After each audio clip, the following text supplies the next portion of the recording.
There it is. Good morning, everybody.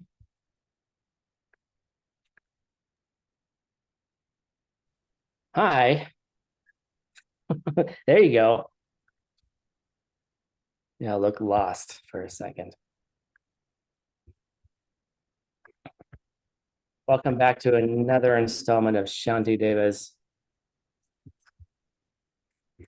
very apropos and intense description of anger. Um, it's interesting, when I don't know if it's like this for you, but it seems like when I'm studying one topic, it seems to appear everywhere else in my life. It's a weird, I don't know. It's a weird coincidence to me. For example, the Sedona College of International Management is now teaching a whole course on anger. Okay. And it's all about the source of anger and the way that anger really is one of our greatest enemies. And so I've just been watching, I've been watching myself, I've been watching others, and I'm like, why is anger an obsession right now? And I really think it's you know, yesterday was really cool. For example, because I guess I'm kind of aware of it. Like, for example, I was in a meeting and two people got angry with each other. And I watched the one person go, huh, like there was this pause, right? I watched the pause happen. And then, like, yeah, they were still frustrated, but the externalization of the anger stopped. And it was really beautiful to watch. And I was like, oh, that person's practicing. Yay. Congratulations. You got mad. You did maybe wondered where things were coming from and then stopped the anger, you know, or at least paused it for a little bit, And, you know, and then just watching what anger does when you continue on and on and on, and it becomes in a way, it becomes a kind of illness. It becomes a type of,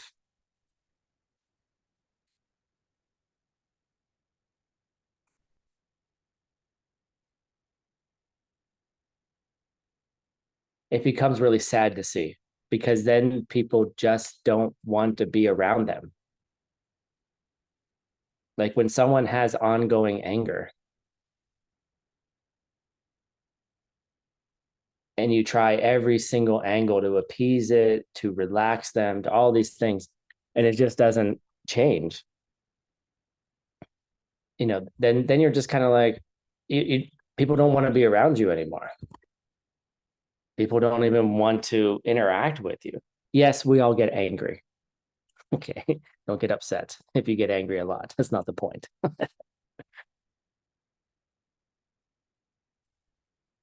But it's a kind of illness that it starts reflecting. It's almost like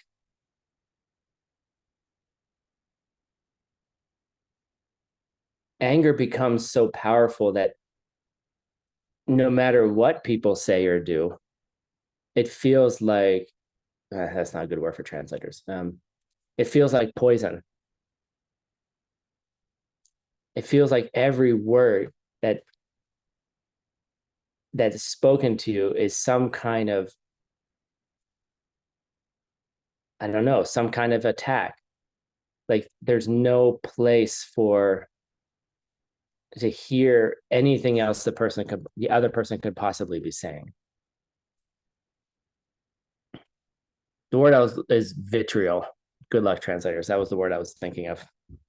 Okay. It's It's vile. It's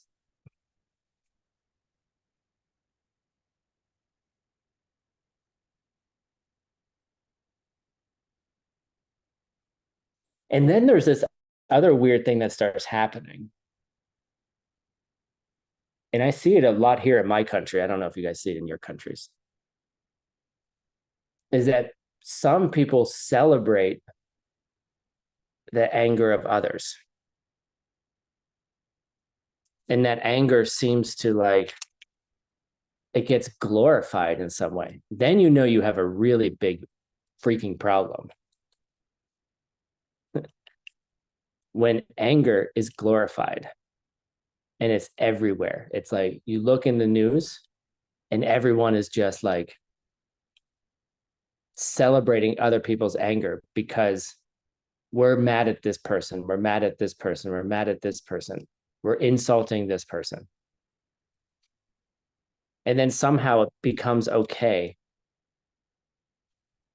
to be mad at a whole group of people because of a label they have in their ethnicity or in their pay in their what's the word in English, their nationality or their their gender.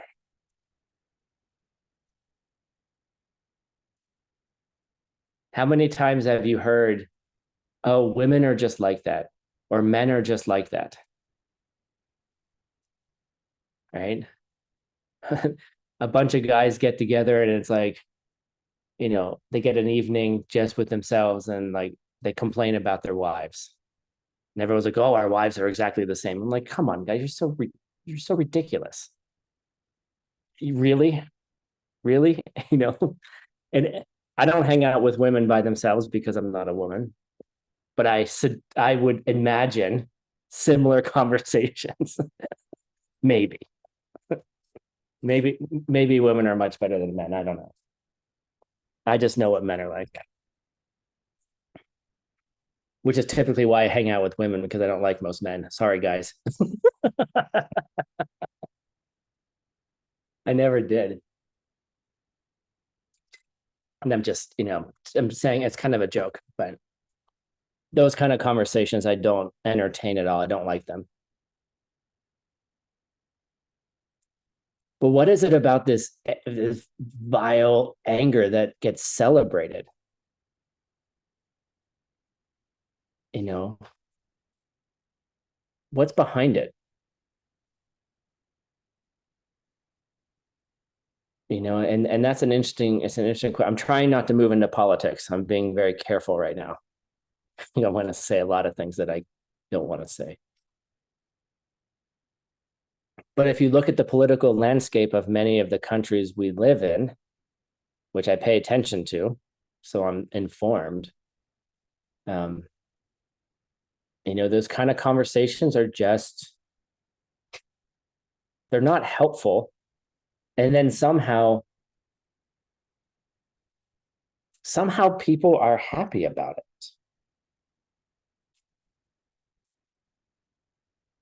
It just doesn't make any sense to me. And it doesn't make any sense to Shanti Deva either. Okay. So we're going on this deep exploration of our anger. Where does it come from? And what does it do for us? Or what doesn't it do for us? How does it hurt us? How does it hurt other people? And on the other side, I've been thinking a lot about the ways that privately, this is a total side conversation, not in Shantideva right now, about how people tend to shame themselves and have this very deep, private, internal, mainly not shared shame about themselves. Like this low self-esteem, negative self-conversation. And I think these two things are related to each other. This place where we feel powerless, this place where we feel like we can't change things. that we can't get the things that we want, that those things will be impossible. And when we try to do those kind of things, somehow we feel littler or not as worthy. And I think the two are related. So this is going to be a heavy class, folks. So I don't know, get a coffee or something. And don't beat yourself up. How about that? That's the thing. You know, how often did anyone get angry yesterday? I did. Now, did I get angry all day long? No. Was I mad several times? Mad's not the right word. But I got irritated. You know, I started planning what I was going to say and how I was going to solve it, why I was right.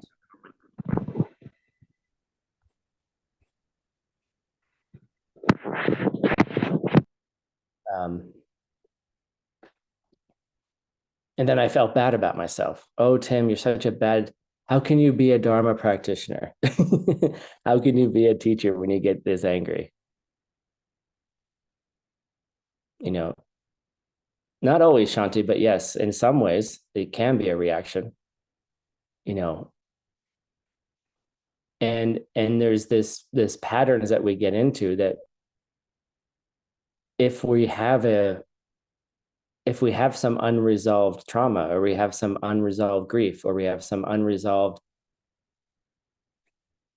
feelings of neglect, like our that even come to like when we were children that we don't even remember, like we weren't taken care of the way that we should have been or something like that.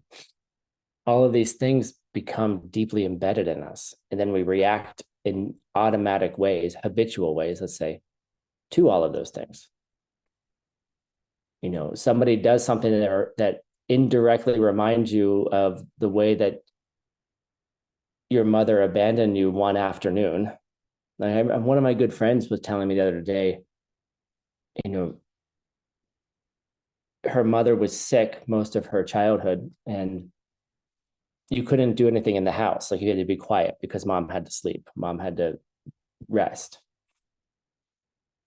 Dad wasn't around, and she was sitting on the front porch, maybe 8 years old or something like that. And she decided that she had to take care of herself, that she had to be the one to entertain herself, to enjoy life, that she had to be the one, that she was alone and nobody was going to do it with her because her family wasn't. Her dad wasn't around. Her mom was sick all the time. Not really, dad's at work, mom is sick. Not really their fault, right? In a direct sense. But so she decided this. So what do you think happens in her future relationships? She plays this moment out over and over and over again. She has awareness now, and now she's working with it.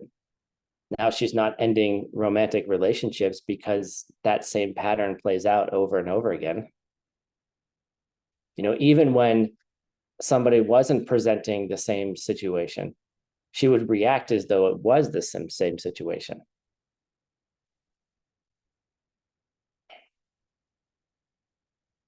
Not feeling important enough. Someone's not giving her enough time. They're not paying attention enough to her.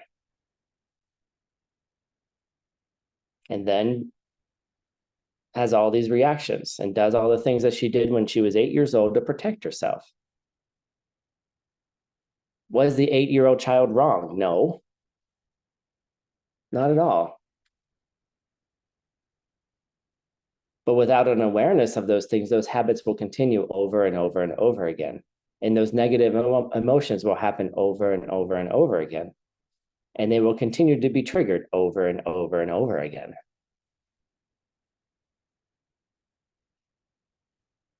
And Shantideva is trying to say, look, you're not a bad person.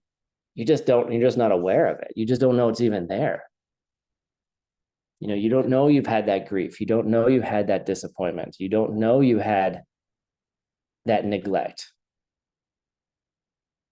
And they could have just been moments, or they could have been life, they could have been years. I'm not even talking about abuse, right? I'm not talking about, even worse things, which are very real and very difficult to navigate as well. But Shantideva says, look, do you see that? And he's giving us a way to navigate it.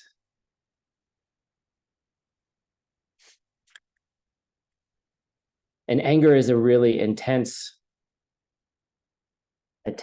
form of all of this. So personally, this is how I read it. This is a personal Tim reading of this, right? Why is he focusing on anger? If, I wasn't talking, we're not always like violently angry or yelling at the top of our lungs.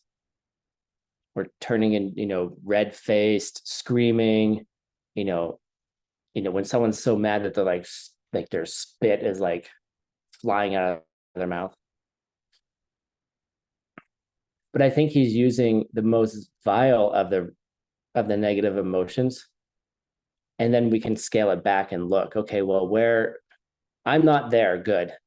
But in what place am I kind of close or arriving close to it?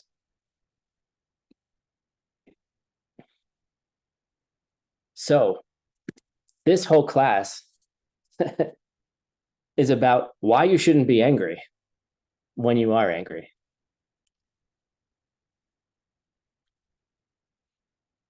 And it's a really difficult, and I wanted to give all that context in the beginning because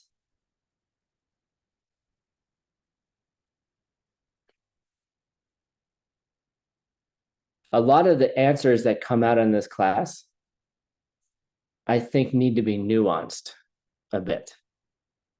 Because ultimately, what is it going to say? All we're going to say is the person that you're angry at isn't there from their own side, independent of your seats. That's what we're going to say. You can go home now and just end the class if you want. There's your answer. There's your answer to every problem, frankly. Like, there's a person there who comes from your seeds, and there's a person there who's not coming from your seeds. And the person who's not coming from your seeds is the one you're angry at. And if you remember that point and then say, okay, well, then the person is there coming from my seeds, the anger will vanish or diminish or relax. But it's more nuanced than that, right? I like what Shanti wrote here in the chat. Anger can be a reaction to grief or loss or disappointment. So yes, you're angry at someone and you want to stop that anger, but there's layers beyond, underneath that to explore. And I think Shantideva gives a roadmap for us. Understand, like, what's triggering the anger? Oh, there's some deep feelings of neglect, or some deep feelings of loss or shame. Okay, well, we need to investigate those. Okay, those are coming from seeds too. Good, wonderful. That doesn't usually change it, in my humble opinion. Okay, just having the thought, oh, that shame is coming from seeds, doesn't change it. It's a doorway, but it doesn't change it. It doesn't change those feelings and those reactions. You have to do more, right? You have to investigate more. You have to understand what is it about. And frankly, in my own journey, the thing that has helped me the most is having somebody witness it. Like, witness what I'm feeling. Because most of the time, for me, it's unexpressed feeling. It's unexpressed. It's things that haven't had closure, or didn't have language, or didn't have visibility to myself and to others. And then having a community of people to say, oh, look, Alexander, here I am again, right? Here I am again feeling shame, or I'm feeling less than, or feeling not good enough, and just say, and he can just nod and say, okay, what can I do to help you? even just having someone to listen to you, right? To have bear witness to that. Because if someone's listening to me, then they're paying attention, and all of the issues of not feeling paid attention to enough will start vanishing, because by definition, the person is paying attention to you. Okay. And there's a lot of layers to this, and there's a lot of psychology to this. And I'm an advocate of, as you open these things up, is searching out complementary modalities to help. Shanti is a grief expert, grief loss expert, therapist. I'm not sure how the exact words, but something like that, right? I know people who are psychologists. I know people who are, trauma coaches. I know lots of people that do these things. Seeds are seeds, and that's true. And sometimes we need other complementary modalities to help. One of my best friends was in grief for 3 years after the loss of her partner. Beautiful Dharma practitioner. Seeds went out the window because she couldn't handle it. It was too much, right? So she sought out other support systems, right? And that's what a Sangha is, a support system, okay? You're not alone. You're not alone in all of this. When we look at the source of our anger, yes, it's a seed. Yes, all those things are true. And we need a support system. And there's no shame in saying, I need help.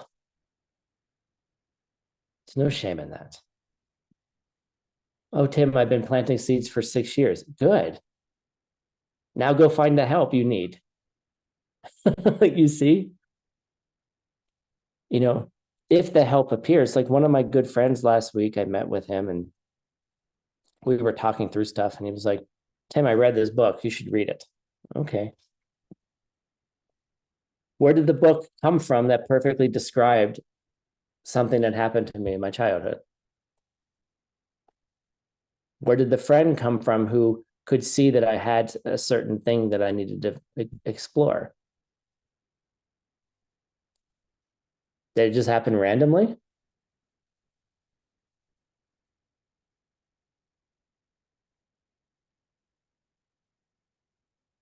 I really hope you think no, it didn't just happen randomly. Okay. I try to listen to people. I try to understand what's going on behind the message. What's level 3 of what somebody's saying to me? If someone's angry, why are they angry?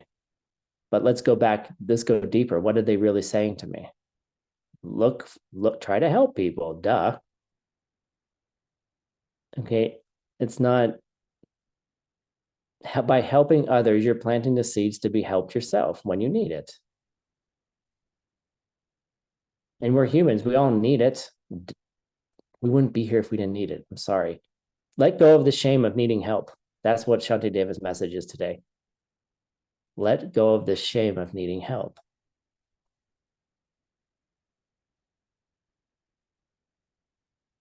That's why we help others. And then someone shows up and is like, oh, Tim, I read this book. I think it might be interesting to you. I read 5 pages and had to put it down because it was too real. I was like, whoa, I'm not ready for that.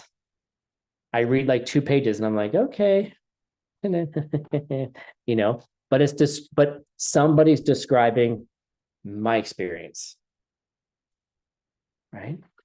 And then I get to touch all of it, and then I can get to explore it. And then I get to understand that a lot of my reactions are because of it.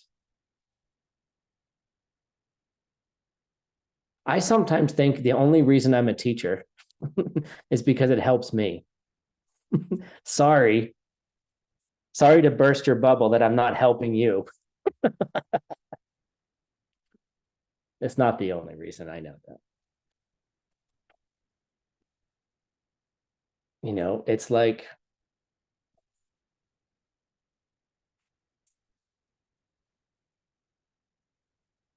I don't think Shakti Deva is wrong. So here we go. let's talk about Shantideva. So the first thing that Shantideva says to us in this next, make sure I have this correct. I'm going to do something a little different today. I want to read some of the verses. I think it'd be fun to read them instead of assuming that you guys did your pre-reading and read it ahead of time. And then I know you all go home after class and you open up that PDF and you read. You know what? I have an advertisement. Gina, get up the do it later, but Gina, if you can get up the Goodnight Book Club valise thing, please. We're going to talk about that in a moment. Because I know you all go home and read the reading afterwards because you're such good students. So just in case, we're going to read. Let's have, who wants to read out loud? How about Teresa Wood? I don't know you. I've been on a couple of classes and I follow them. I've done a few ACIs. Do you want me to read this in English? Yes. Yes, please. Oops, hold on, I lost it. Where did it go? There. Yes, please read this and read and read with little bit of space for translators. The mind is not a thing with a body, so couldn't be overcome by anyone at any point at all. It's due to the fact we grasp to it that all these many pains can do harm to the body. Please continue. When someone criticizes me or says some harsh things to me, their words, with their unpleasant sound, can do no physical harm to me. Why is it then, my mind, that you feel such fury? Wow. Thank you for reading.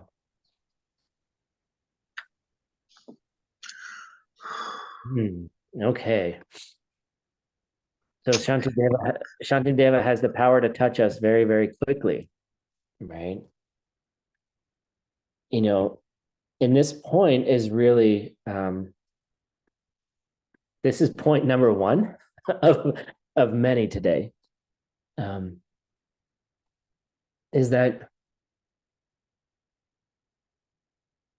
we've talked about this many times, but one of the first discussions is, you know, when people do mean things to us, or they say things to us, or they get angry with us, can that actually hurt us? Sure, it can hurt your body in some way, but can it really hurt your mind? And your mind, and according in our system, is that your mind and body are actually very separate from each other. But what happens is we think that this is me, right? This flesh is me. Like,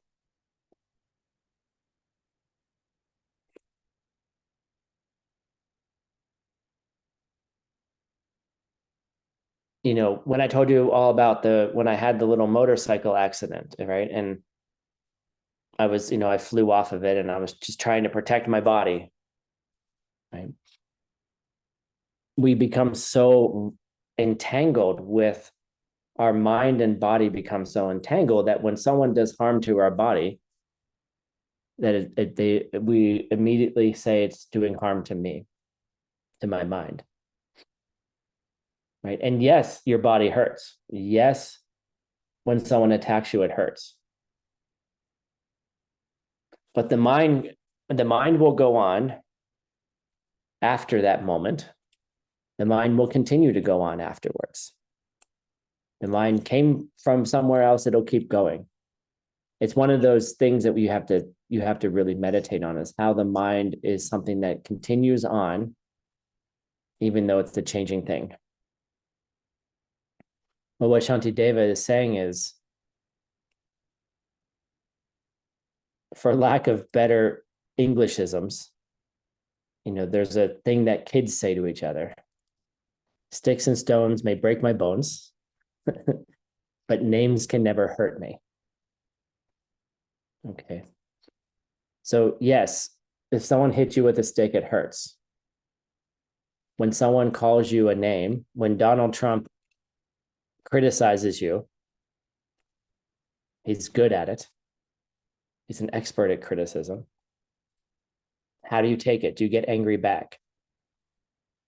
And that's US politics. And that is the news in the United States. Criticism, yell back, yell back. Everyone's yelling at each other. Yay, great. Violence. Okay. Oh, Francisco. Is Francisco here? He's not here. Okay. All right. There's a great thing that Master Yoda says in episode 1 of Star Wars, The Phantom Menace, which, by the way, it's the 25th anniversary of that movie. For those of you that are old enough that saw it in high school, okay. I went and saw it there. They re-released it this weekend. I went and saw it. And the Jedi are debating whether or not they should train young Anakin Skywalker, which they make the wrong choice. And of course, he turns into Darth Vader and destroys the universe, whatever. But the reason they didn't want to train him is they said, I sense much anger in you. All right. And he's very wise. And he says, anger is a path to the dark side. Hold on, now I got to remember it. Anger leads. Hold on. Come on, Tim. This is one of my favorite quotes. Don't want to mess it up.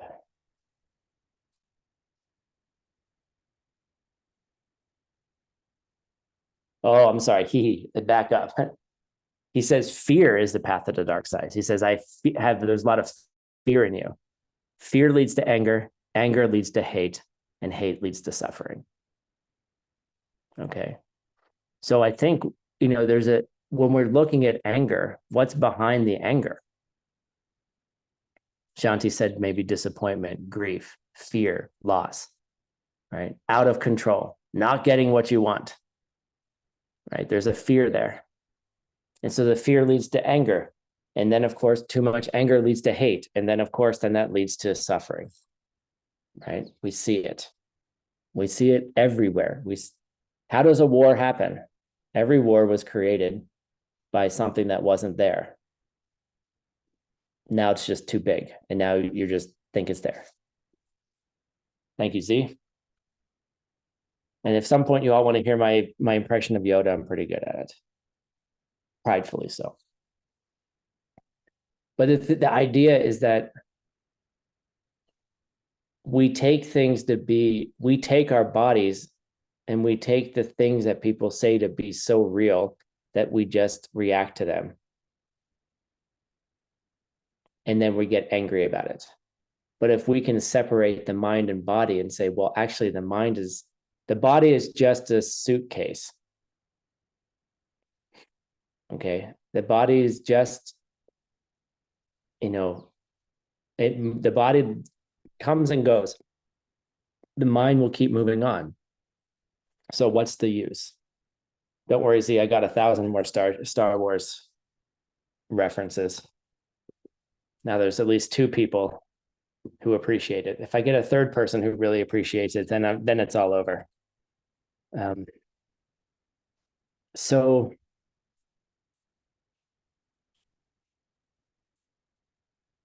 a lot of what Shantideva talks about because the world he's talking to Buddhists, and he's talking to people who live in monasteries.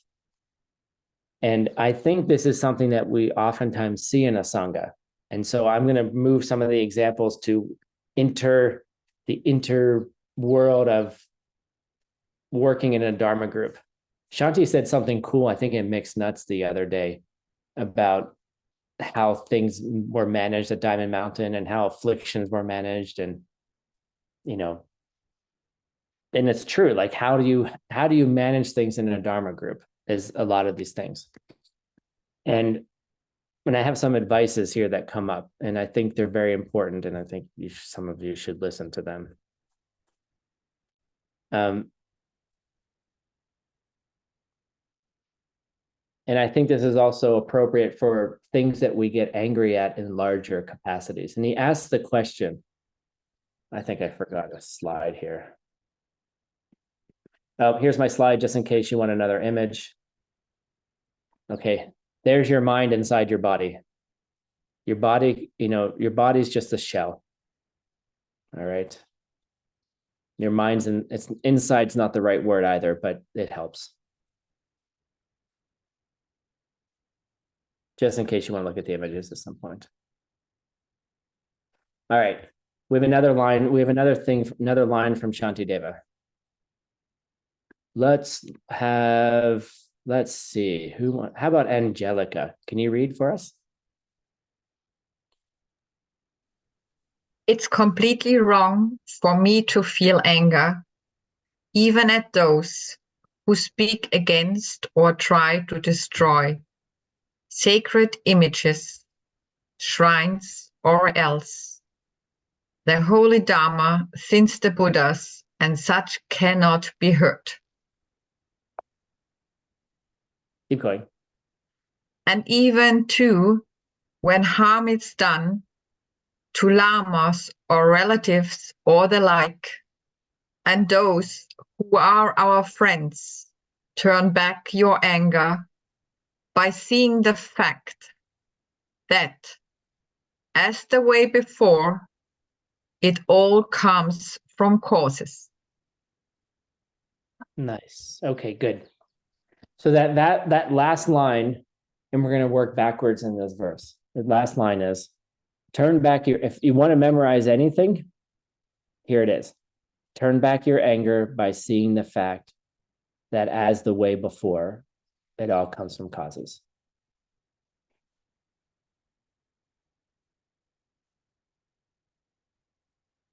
The things that you perceive, the things that you see, come from causes. So don't get angry. That doesn't mean, there's not other layers. That doesn't mean that we don't take our time with them, but we don't want to get angry at it. And so this particular, if we pull this out of the context of like, destroying the Buddhas and the shrines and the Dharma and things like that,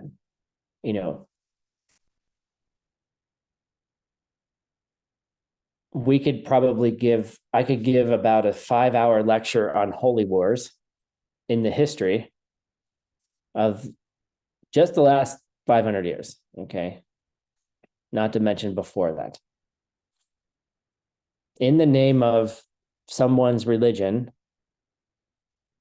someone attacks your religion, your belief system, and then you get angry about it, right? Okay, name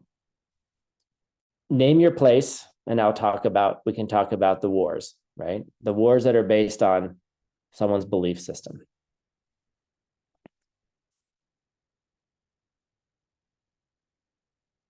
And the fact that you're seeing things be destroyed, where is that coming from, is what Shantideva is saying. I want to make it clear. It doesn't mean that it doesn't mean just because they're coming from that, it doesn't mean you don't do something. That's the main point.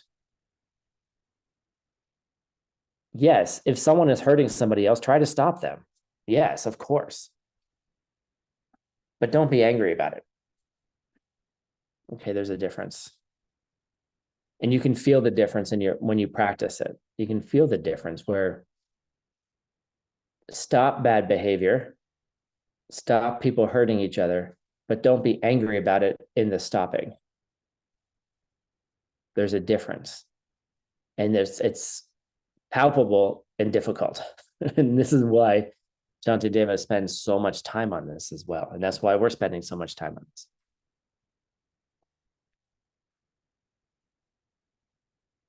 So I'm going to go on a little side note, side distraction here.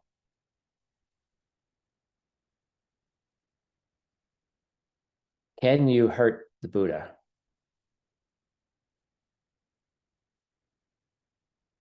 Can a Buddha be hurt?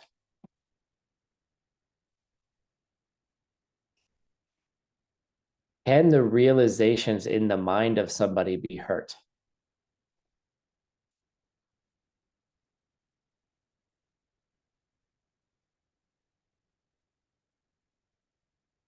You know, and these are interesting questions because people will defend with guns, you know, and fight for something that can't be hurt anyway. Right? Like, and that's, you know, that's on a theoretical, you know, on a theoretical level, we don't really know where Buddhas are, right? But people get upset like, oh, you disrespected that shrine. Oh, one country goes into another country and blows up all their monasteries and, you know, burns all their books, you know, and stomps on their tankas, right? Like, is the Buddha hurt by a picture of the Buddha being destroyed?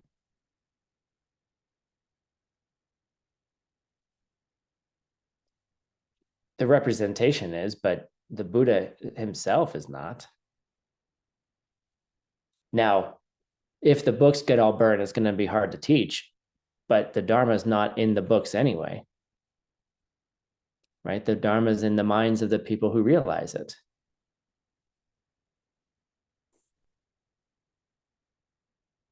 You know, so getting angry when somebody does that because you're hurting the Buddha is wrong. Like it's just a wrong idea.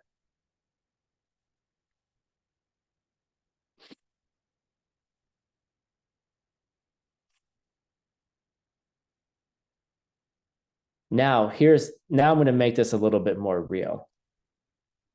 Does your Lama need help? Can your Lama be hurt? That's a good question.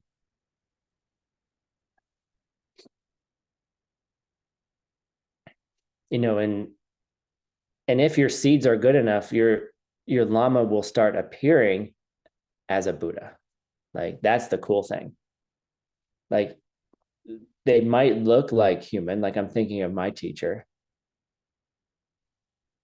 But there's times when my seeds ripen in such a way that I'm like, you are far light years beyond human. Like you're just wearing this suit so I can suit meaning this, you know, like this body, so I can like interact with you. But there's no way you're from this planet. You know, I don't know if anyone's ever had that experience with a teacher. Like there's no way you're from this planet. Like you don't even like you're doing a good, it's like almost like oh, you're doing a good job, like good job pretending, like, but you're definitely not from this planet. And if you do the practices and your seeds ripen in such a way, they will become the Buddha for you. So here's my question: can you hurt them? Should you defend them if someone is trying to hurt them? Let me ask it differently. Should you get angry if someone else is trying to hurt them?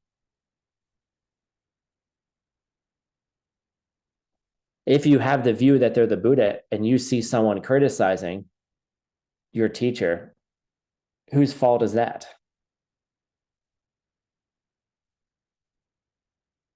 Yeah, right. Of course, Jackie, it's hard not to, right? And that's the thing to think about. It's hard not to, right? Like you want to defend them, you want to protect them. Now I'm going to get more subtle.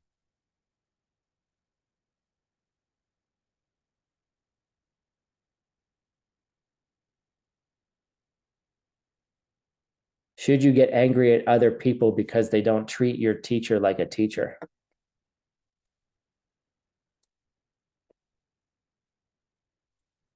should you go tell another student, oh, you're not a good enough student because you don't teach them, you don't treat them in the same way?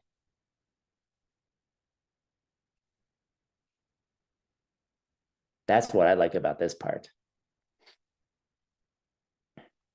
I see this all the time in Dharma groups, and I get to say it, finally get to say it out loud. Don't judge someone else's practice. You have no idea what's going on in their mind, A. B,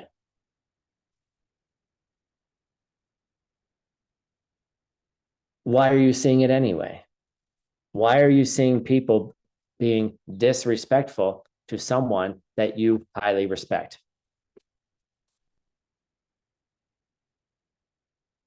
That's your problem, not their problem. So don't judge other people's practice. Oh, you don't serve like I serve. I'm a much better, I serve my teacher better than you serve the same person. You just don't possibly know what they want and need. I know how to do it and you don't.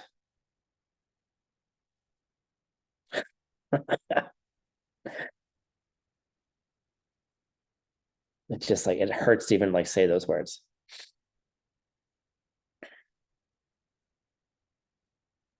Right? Don't get angry about it. If in fact, you don't even criticize other people. Leave it, just let it be. Let it be. Let people serve the way that they want to serve.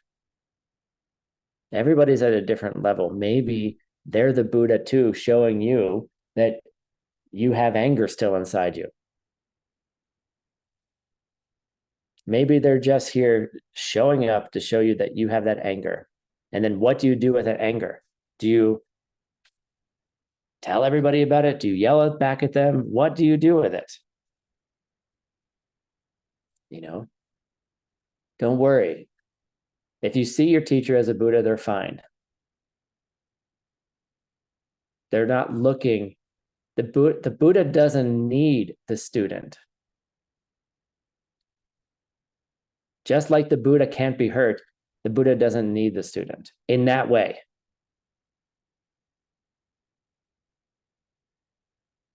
The Buddha understands that the student needs the Buddha, so then the student needs to find ways to serve the Buddha. That's interesting. Maybe that's a way to build good karma. But the Buddha doesn't need the student. Right? And that's where like there's sort of the, you know, if you want to get into like Western critique of guru devotion, okay, right there it is, right? Where's that balance? Like, where is it that it's not a, I don't know, where is too much devotion? Where do you lose your own individuality? My teacher doesn't make decisions for me. Will not, refuses to. I ask for advices on things. I never get advice. You know what I get? What does this mean? 4 steps. 4 steps. Hey, Tim, have you heard about the 4 steps? What do you want? You want to make a decision. Okay. Who else needs to make a decision? Go help. Make a plan to help them. Help them make a decision and then rejoice in making a decision. And then your decision will be made. Okay. The only thing a Buddha can do for you is teach you how to become a Buddha. And the way to become a Buddha is to plant seeds. Right? You get angry, the Buddha says, there are 2 people in the room. One that you're angry at and one who's not, you're not angry at. Excuse me. One that you're angry at who's not coming from seeds, and one who is there who is coming from seeds. And that is all a Buddha can teach you. Because a Buddha can't get you to do anything. If a Buddha could get you to do something, to take you to a place where you don't have negative emotions, they would have done it already because they infinitely care about you.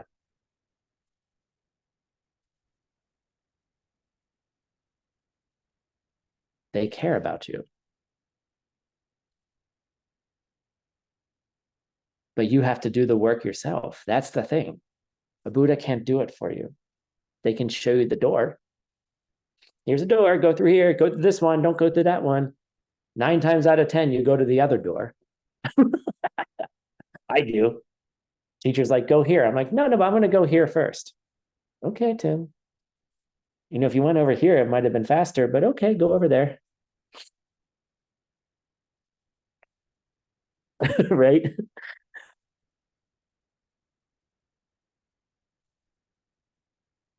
And the thing is, and I like what Awilda said here. It's good to see you, Awilda, by the way.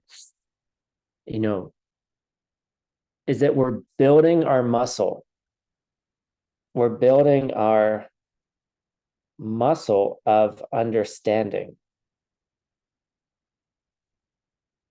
How are you able to face a world that is just so full of anger and hatred and vitriol and war? Like, I don't know about you, but once I heard all this and it's my fault, I was like, it can't be my fault. It can't be coming from my seeds. It's a huge responsibility. It's a huge responsibility. So we start with small things like the kitchen. Worry about your anger in the kitchen. If you can clear up your anger in the kitchen with your partner, you might be able to clear up anger elsewhere. And we're going to talk about that right now.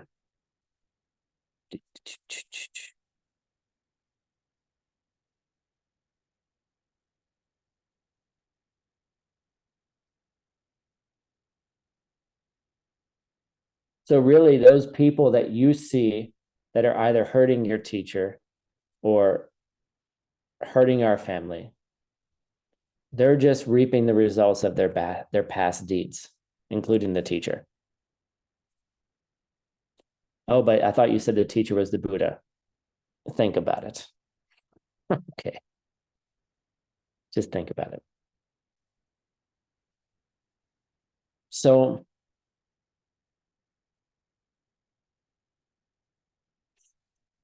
here's the hardest practice of all. All right. You don't like somebody.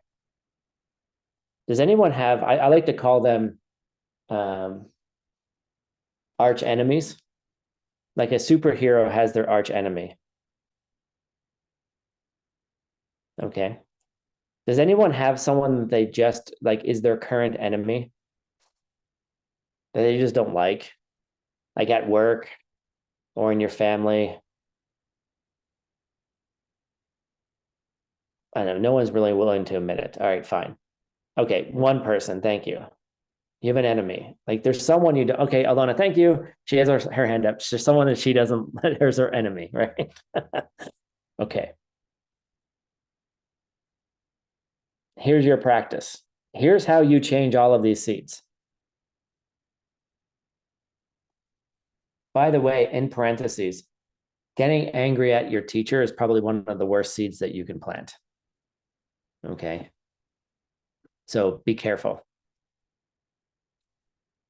The person who you see is someone who can help you. By getting angry at them, you're closing off the possibility of them helping you. So, Tim, what do you do when you get angry with your teacher? Because you will. Okay. You will.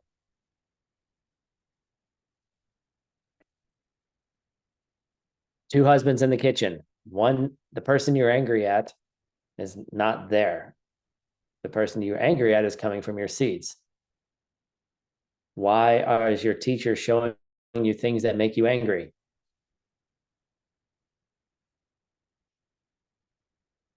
Get it? Your teacher's showing you things that your seeds are ripening to have a teacher who's showing you things that make you angry. Maybe because they're trying to purify those seeds. You have to move through those fast. Don't let it turn into anger. See if you can turn it into a teaching. You don't like something? Okay, fine. Oh, I'm not saying the teacher's angry with the students. I'm talking about the students being angry with the teacher. That I'm not talking about the teacher. The teacher can show anger. There's a difference between showing anger and being angry, as an aside. Okay. So here we are. We're talking about our enemies.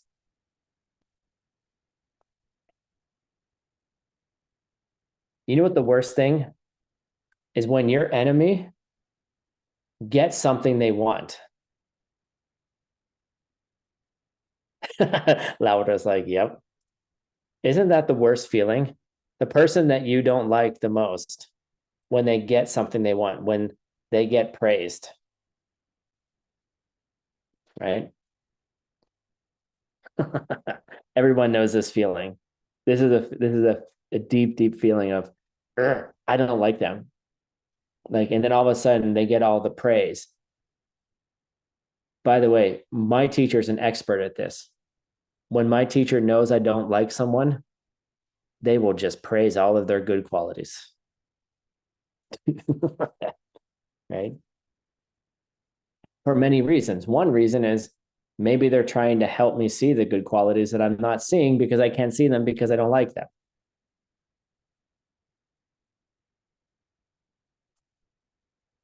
Or they're trying to say, well, maybe you're just planting bad seeds, dummy. So why is it appropriate to take joy whenever our enemies receive praise? Well, if you do that, you can feel the same happiness too, because you planted the seed for it. Okay. It'll plant seeds for you to be happy in the future. This is a powerful seed. Be happy when your enemy succeeds, because you don't want to be happy. That's the problem. You don't want to be happy. I don't like them. You know, like, and then you're forcing yourself to be happy for someone you don't like. And that's even more powerful seed for your own happiness. So let's just be selfish for a minute. I don't like you, but I'm going to take joy in your successes because I want to be happy in the future. And also, by the way, watch that relationship change. All right. And then your positive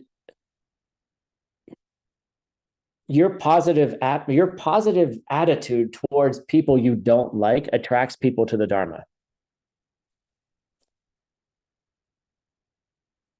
How about that one? If you're a new teacher and you're like, I don't have enough students. Okay, love your enemies.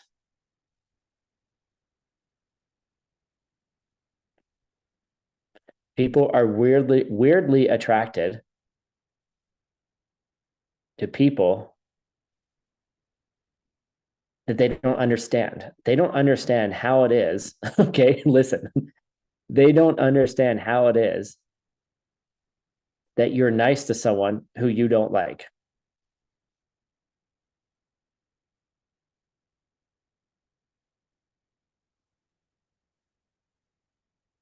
Okay.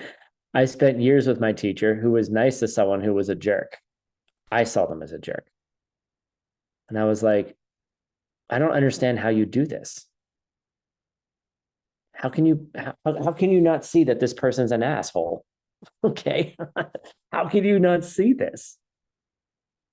Because everything about my teacher I see as like divine in most ways. But why do you put up with this jerk? Called a hook, right? It hooks people in, right? Then I try to understand it, right? You know, and then the worst thing is the karma to be unhappy for people that you, hold on. If you're unhappy, if you're celebrating in other people's misfortunes, you will have the worst misfortunes ever. Even worse with your enemies. Okay. And the weird thing starts happening is that the people around you, you just stop disliking. It's the weirdest thing. Like I've been working on I have a particularly difficult person in my life. And we met yesterday. And I started, I didn't have the same reactions to them. I was like, oh, I'm just enjoying your weirdness. You're just a weird person. You're kind of funny, right? You're kind of a weirdo, but I like you, right? And these kind of things of not celebrating other people's misfortunes and then celebrating the successes of the people you don't like will quickly change your world. All right.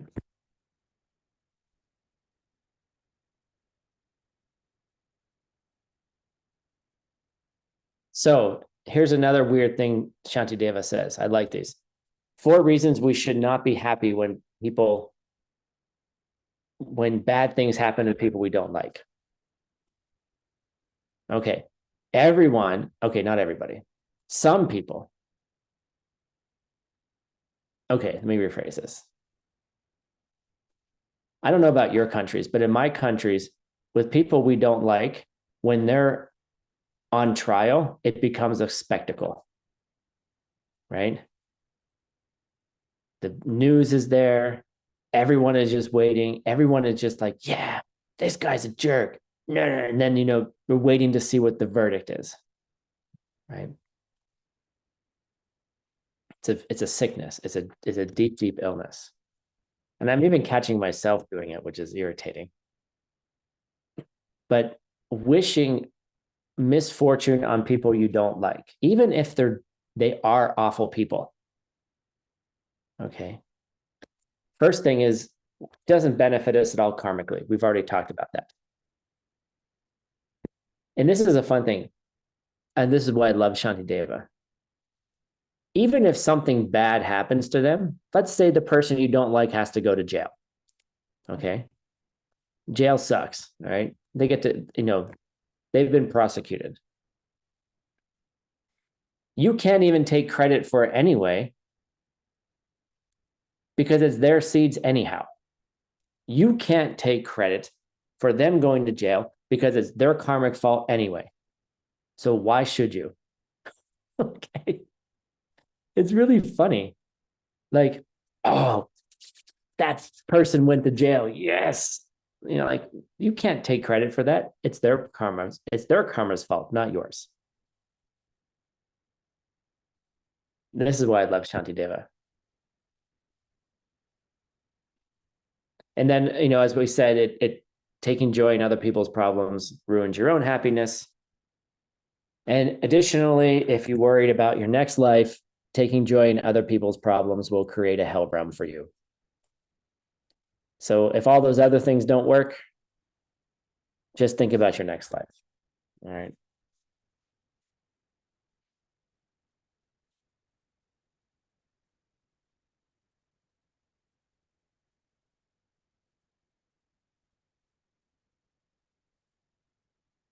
Let's do a little bit more reading.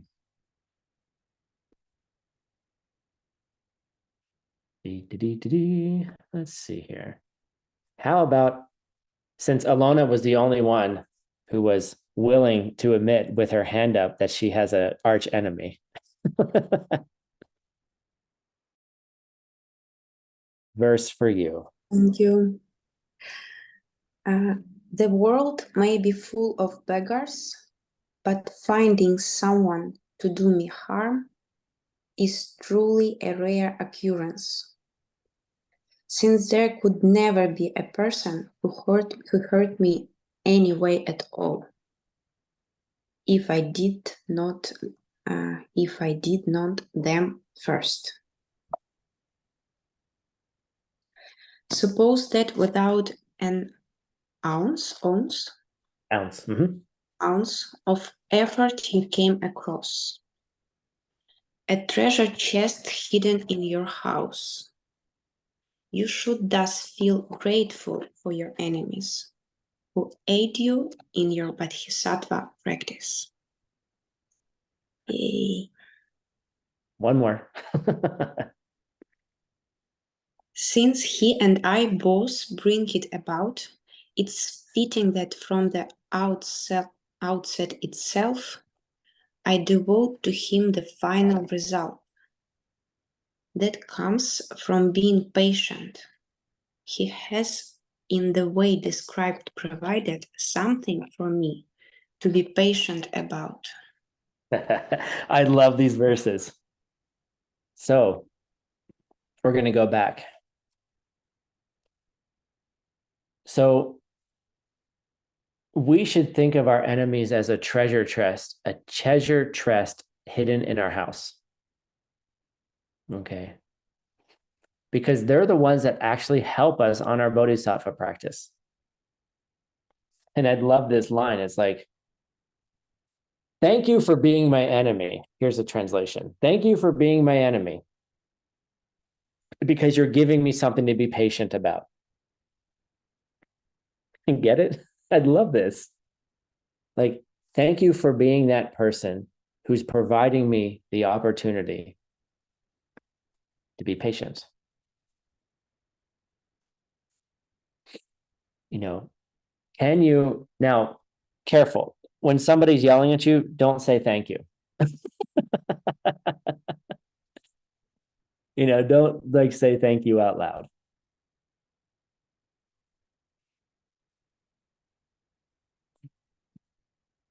There's a t-shirt, Anastasia and Alona, anger helper. Okay. What we should do is we should get little cards that have hashtag anger helper on it. And then like when someone gets mad at us, we hand it to them. And so they understand that they're allowing you to practice patience. You know. But what Shanti Deva says is the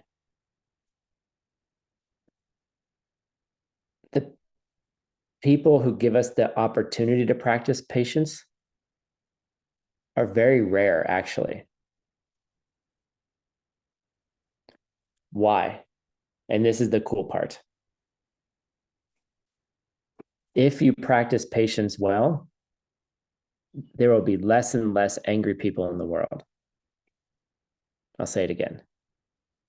If you practice patience well,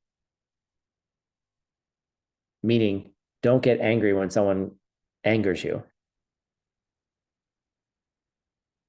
you will have less and less people appearing to you who make you angry, which will make them rarer and rarer. So when someone does finally get angry, they're like a treasure chest of opportunity to purify that anger, that purify that, so you can become a perfected being of perfected patience. Okay, and if you have children, good luck. Right? But it's, you know, oftentimes with children, it's, you know, they're reaching out because they have some kind of unmet need and they're not able to express it because they're children. Right? If you could look at your child's ask or behavior as an unmet need, you know, then all of a sudden it's not a question of anger, it's a question of what do you need? Right? And if the child could learn that when they have a need that someone's paying attention to them, you know, it'll save a lot of hours on the couch in the future with the psychologist.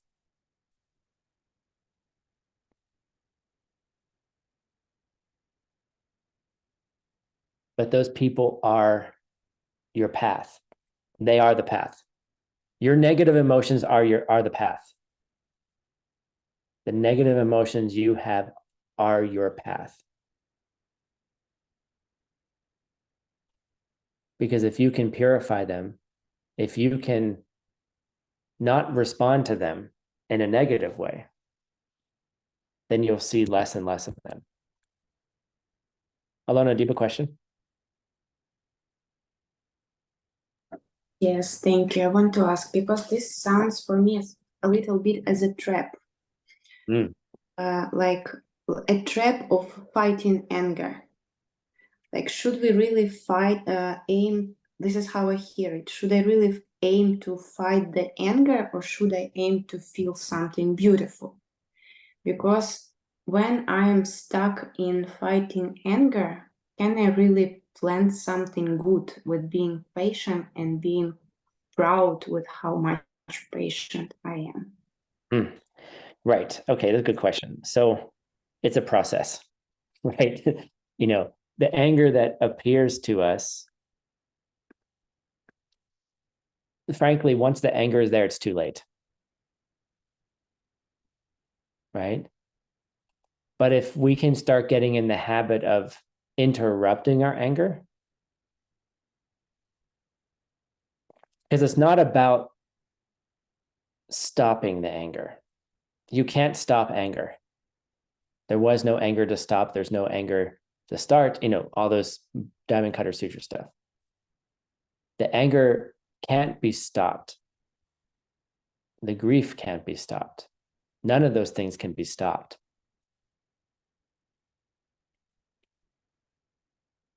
That's why we come to hours and hours and hours and hours of class, that hopefully a seed will ripen while you're angry, that will say,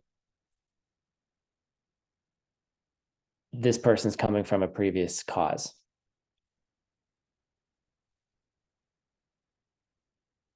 And that's the only thing that can stop the anger. Not in the moment. Here's what happens with Tim. Something happens. Tim gets angry. He spends 6 hours being angry, starts thinking about all the things that he could say to the person he's angry at, right? And then eventually something ripens and goes, well, have I done this to someone before? And then I'm like, oh, that's why. Okay, I have to see this person because I did this to somebody last week, or I did this to somebody 4 years ago. And then watch the anger vanish.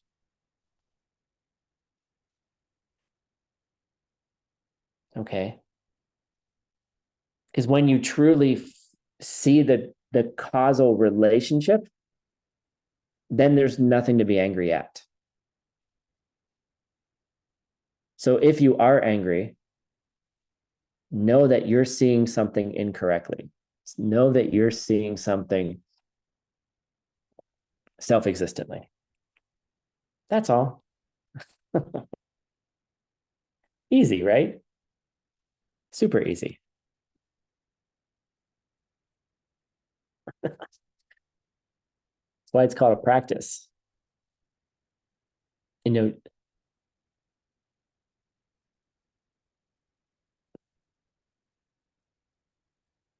Our goal is not to, how do I say this?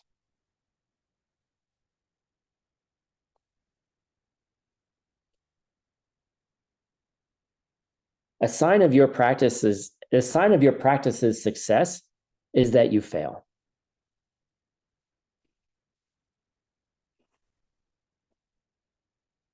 And then what do you do afterwards is really the sign of your success. How do you pull yourself back up and say, whoa, there I go, got angry again. Oh, I got upset again. Oh, I said that stupid thing. Oh, I did that thing I promised never to do again. Okay, that's the practice.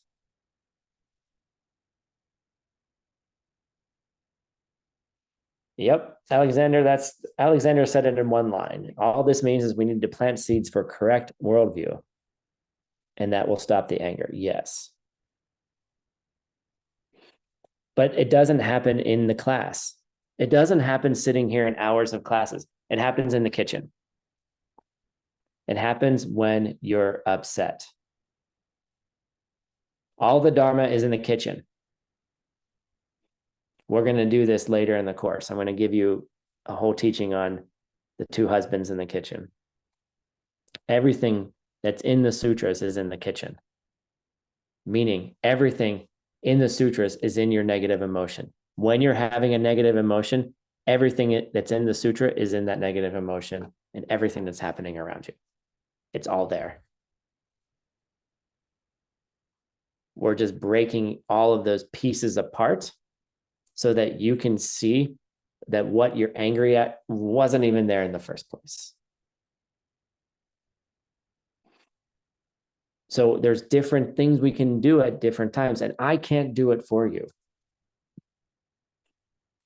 I would love to be walking with you all day long and then being like, yes, you get angry and be like, when did that go? When did you do that to somebody else? And then you're like, I don't do that to other people. Well, okay, good. Okay. You know, a couple hours later, you know, are you sure you don't do that to other people? My favorite thing is when someone tells me they don't do it to other people, and then they literally do it 5 minutes later. And I'm like, connect the two together, please, you know? But that's the thing. We need people to help us connect those things together. I call it, it's a type of dharma blindness. And that's okay. And that's what we're doing, is we're shining light. We're literally just shining light on everything that we think is self-existent, which is everything.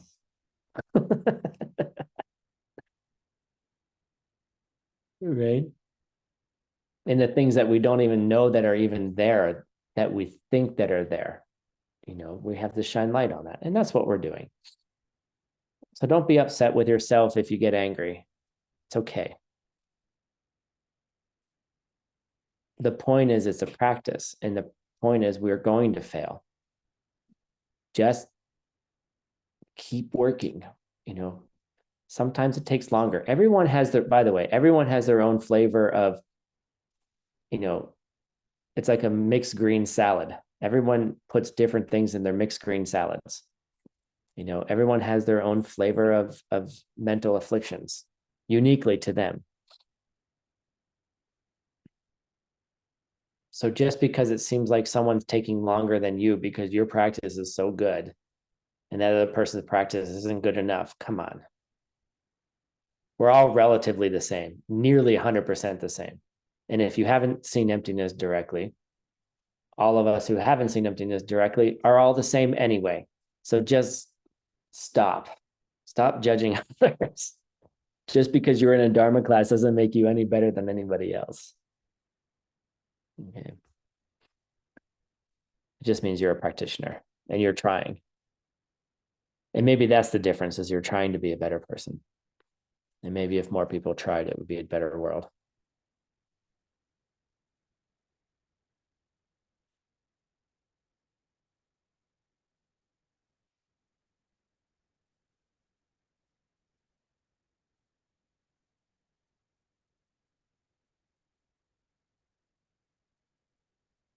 So at the end of the day, what Shantideva is saying to us is, just do good things to other people. That's all. Just be as kind of a person as you can be. Look, the people ask me, hey, Tim, how do you manage so many things? How did you run the hotel? How did you run ACI? How did you do all these things? And then not get upset.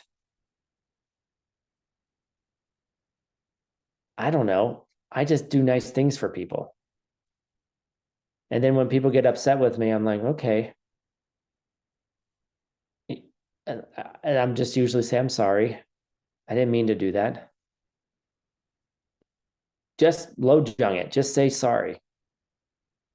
Yeah, it's my fault. It's my fault that I saw you upset. So I'm going to try to make you less upset. Trying to make people less upset, even if you don't agree with why they're angry, is a powerful seed. Who cares why they're angry? You know why they're angry? Because you got angry in the past, period. It doesn't have to make sense. The only thing that makes sense is that you were angry before. You yelled at somebody else before, even if you yelled at them in your head. How many people are experts at yelling at people in their head in the shower? It's It's my favorite place to yell at people. You see? So how long is your shower? Well, I love really hot showers, and I love, 20 minutes. How long? I bought myself a tankless water heater so I didn't have to run out of hot water. Now my showers are just longer diatribes on my mental afflictions. Yes. Internal anger. Well, okay.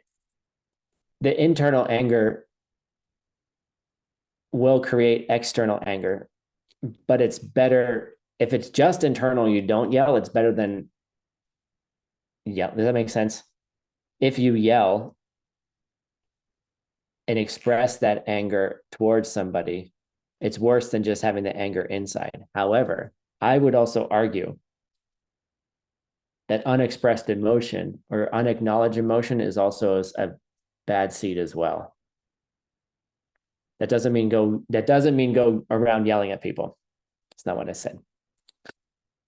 But there's a middle way there.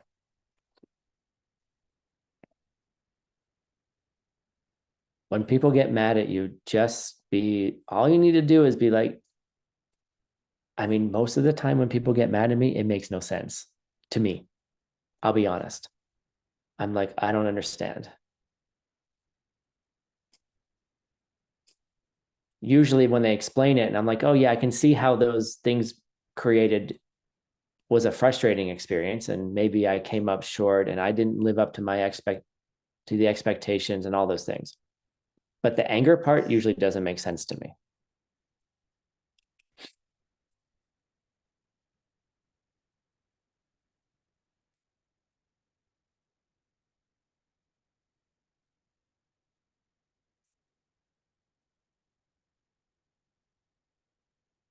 So,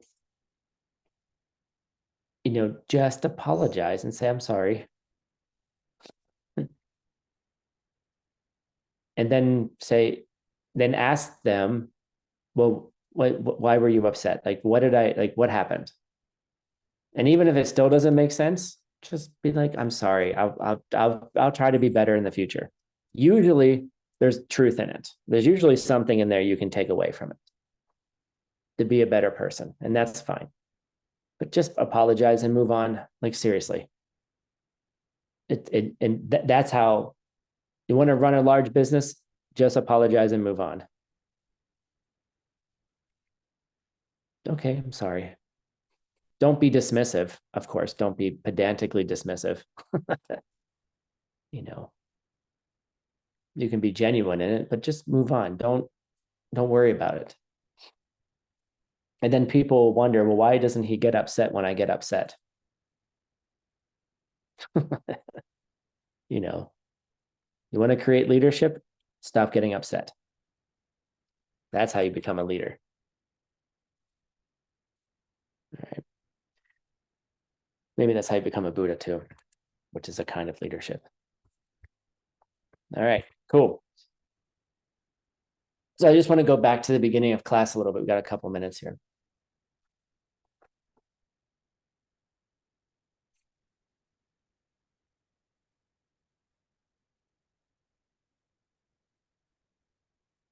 I have this thing that I call karma blaming. So when somebody is angry, and I'm trying to look at, well, what's the why of that anger? And then you can start going into all these things. Well, they're angry because they yelled at this person and they yelled at this person. And you can do all this external karma analysis, which is slightly useful. But what I would really do is look at your own. By looking at your own anger, and then the why behind it. What caused it? Usually it's some kind of unmet need. Someone did something you didn't like. But what are the triggers behind it? What are the issues behind it? What are the feelings behind it? What are the unacknowledged feelings behind it? Is the anger also a mask for something else?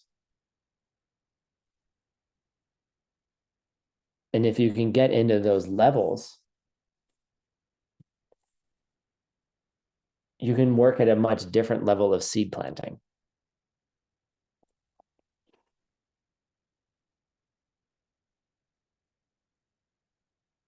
And some of those levels, once you start getting them, can be difficult, of course. Lifetimes of unmet needs. So it brings us here anyway.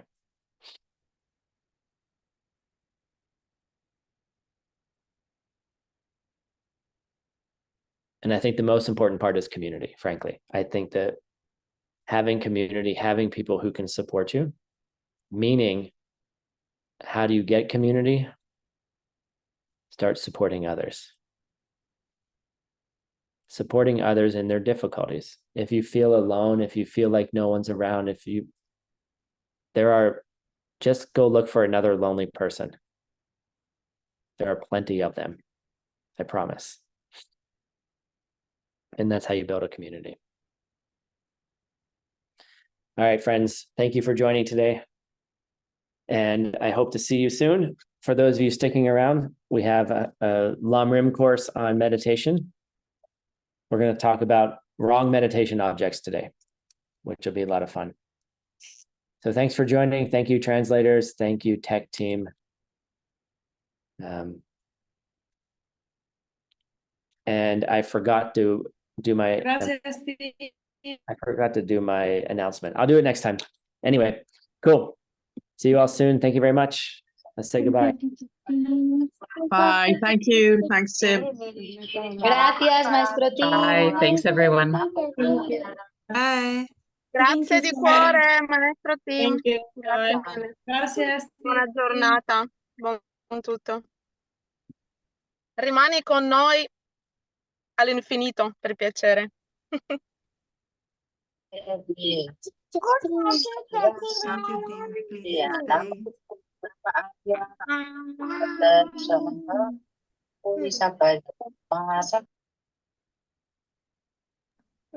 Dankeschön.